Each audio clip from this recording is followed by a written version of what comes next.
alat dan bahan. 1. Gelas kimia 2 buah. 2. Tumbuhan Hydrilla verticillata.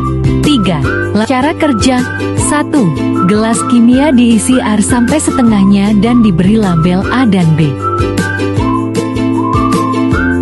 Kedua, tanaman Hydrilla verticillata dipotong bagian bawahnya sekitar 1 cm, kemudian dimasukkan pada masing-masing gelas.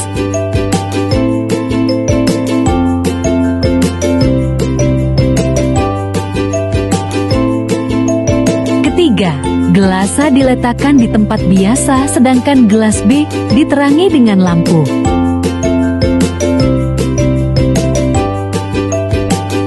Keempat, didiamkan 10 menit, 20 menit, dan diulangi sampai 30 menit kedua. 10 menit ketiga.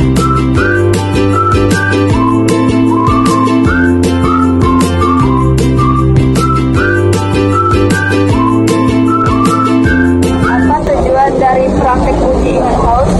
Tujuan dari diadakannya praktek uji greenhouse adalah untuk membuktikan bahwasannya proses fotosintesis dapat menghasilkan oksigen.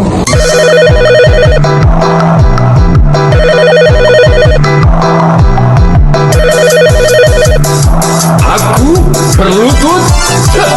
Tidak akan. Bukannya kita presentasi dulu ya? 10 menit pertama. Iya.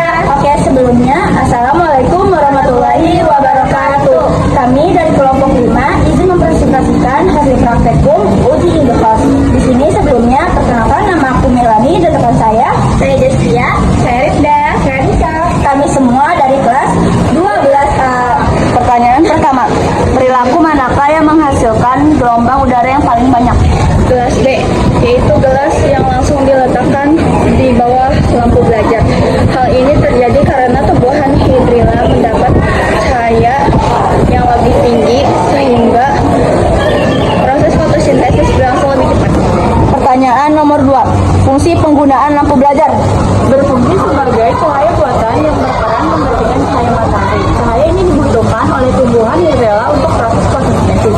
Dengan adanya lampu belajar, ini dapat memastikan tumbuhan mendapatkan cahaya yang cukup. Selain itu, lampu belajar juga dapat membantu membedakan tumbuhan yang mendapatkan cahaya dengan yang tidak, sehingga membuktikan bahwa cahaya merupakan faktor terpenting dalam proses fotosintesis. Pertanyaan ketiga, faktor yang berpengaruh pada proses tersebut. Faktor utama dari proses tersebut adalah intensitas cahaya, di mana pada proses fotosintesis diperlukan intensitas cahaya yang dipergunakan untuk mengubah hasil H2O serta CO2 menjadi glukosa serta O2, di mana semakin tinggi intensitas cahaya, semakin besar juga energi yang dihasilkan pada proses fotosintesis. Sebaliknya, semakin rendah intensitas cahaya, energi yang dihasilkan pada fotosintesis semakin melambat. Pertanyaan keempat, perkiraan gas yang terbentuk dari gelembung-gelembung yang muncul adalah gelembung yang muncul dari tumbuhan Hydrilla diperkirakan sebagai gas oksigen yang merupakan hasil dari proses pemecahan molekul air pada reaksi terang. Pada saat tumbuhan menerima cahaya, elektron dari molekul air terlepas dan oksigen dilepaskan sebagai hasil sampingan. Gas oksigen kemudian keluar melalui stomata sehingga terlihat bentuk gelembung kecil di sekitar batang Hydrilla. Kesimpulannya adalah bahwa fotosintesis menghasilkan oksigen sebagai salah satu produk utamanya, dan juga oksigen yang dihasilkan